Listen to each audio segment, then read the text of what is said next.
Good afternoon, Scott, and thank you for joining us again. You've had 7 days now to reflect on the Hoddesdon game. Yeah. And what do you think, if we can split it into the two halves, because it was a very different first half to second half, what was you impressed with in the first half? The way the team defended, made a plan as we always do with relation to the team that we picked, the way we want to play, and then also considering what we know about the opposition. Made a plan to defend deeper than we might normally do. We knew that Hoddesdon would throw a lot of pressure at us. They're one of the better sides in the league. Defended deep, defended well, defended with discipline and organisation. The lads threw their body behind the ball. A lot of composure going forward, a lot of quality going forward. We played into good areas, and for the first time in a few weeks we took pretty much all of the chances that we created, and at half-time felt that we deserved a 3-0 lead. And do you think we took into the game a lot more confidence following the Biggleswade game? Yeah, certainly. You could tell in the change room before the game and during the warm-up that the lads were ready, that they were buzzing from the Biggleswade win and looking forward to carrying on where we left off there. Just a shame that we couldn't sustain that sort of confidence and momentum really throughout the whole game. Yeah. And what did you think of the goals, especially Taylor Collins' first goal? Yeah, good to see Taylor score for us. I said after the Biggleswade game that we'd signed a goal scorer, and I'm confident he'll continue to score goals. Took his goal well, followed the ball in after obviously Vinny Greco had the shot and it hit the bar. All good forwards should follow in and tap those away, finish the chances. So yeah, I was pleased with that. Yeah. And just before we go on the second half, do you think there's something that you can see in our game that's really improved over the last few weeks? Organisation.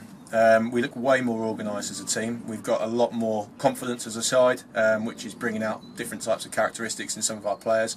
We're a lot more vocal on the pitch. We still need to improve on a lot of things, but we're certainly turning a corner, I feel, and the staff feel.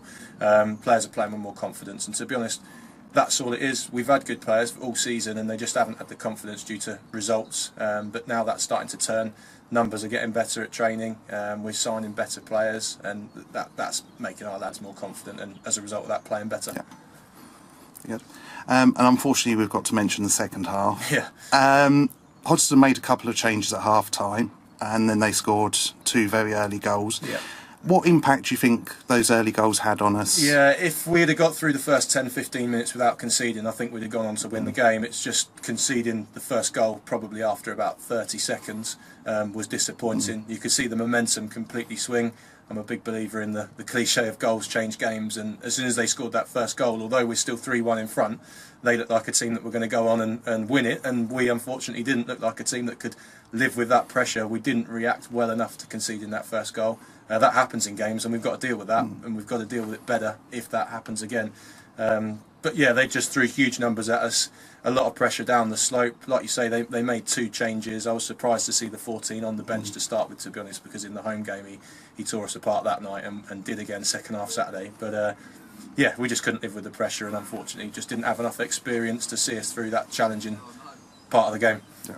Do you think there was anything that you would, if you could play that second half again, change about perhaps the team or the formation? Yeah, lots of things that you think about after every defeat, to be honest. You learn a lot about your players and your decisions that you make as a manager and we make as a group of staff. Of course, there's things that we could have tried and could have changed, and maybe on another day could have done something different, but at the end of the day we're 3-0 up at half time. We sent 11 players out onto the pitch for the second half, and it's their responsibility and their job to see the game out, and unfortunately on that day we just weren't able to do it. Yeah. And more or less, given a few days, it's about 2 months now since you took over following the departure of Paul Burgess. Yeah. What do you think has happened in terms of improvement within the team and the club? Well, a lot's changed personnel-wise. There's probably only 6 or 7 players still within the current group of 20 that played under Paul earlier in the season. For various different reasons, we've brought a lot of players in. A lot of players have decided to go in their different directions, which happens when there's a change in management. I feel we're in a stronger position now. We've got a group of players that are fairly local. A lot of them now know each other on the pitch and off the pitch. The structure seems to be in place, that we're getting good numbers at training. We're making sure that that's a priority. We're training twice a week. The organisation seems to be in a better place, and we just need to move that off the pitch improvement onto the pitch and find some consistency. Yeah, and with the training, it looks as if the players are actually enjoying it, which probably Yeah. helps with what you're trying to achieve. Absolutely. Training's there for two reasons for me. One, it's to do with improvement in terms of fitness and organisation, and secondly, the social aspects. Yeah. The players have got to go out on the pitch and play for each other, fight for each other, and the more they get to know each other and like each other as people and as friends, they're gonna do that more often on the pitch together. So yeah, training's been good. Training's been really good. And a little stat that in our last 7 games, we've actually played 4 of the 5 at the top of the table. Yeah. Hopefully it's going to get a little bit easier in the next few weeks. And obviously those teams that aren't in the top 5, we have done well against, with 2 wins and a draw. Yeah, we have, and we knew that the run of fixtures was going to be hard. I said to the staff when I took over, we've got a run of tough games and we need to get through it and make sure we've got some positives at the other end, which we definitely feel we have. We now look at our next 4 fixtures in particular as winnable games, 3 of those 4 being at home. We've got lots of home games still to be rearranged due to obviously the problems with the ground. We've trained this morning because we're not playing today. So we're heading in the right direction. We're looking forward to the next few games, and we just need to make the most of them and win as many of those next games as we can. Priority being win the next 4 and look at the next sort of 4 to 10 games as winnable fixtures, but one game at a time. There's no easy game in this league. There's other teams around us scrapping for survival and pride and things like that, and the longer the season goes on, that will continue. We'll let the big guys at the top fight it out between themselves and see who goes on to win it, but we want to stay in the league, we want to climb the table, and I'm fully confident that we'll be able to achieve both of those things. And on Saturday, we're due to be back at home at Belclose against St Margaret's-Bury, a team that we won or beat earlier in the season. Yep.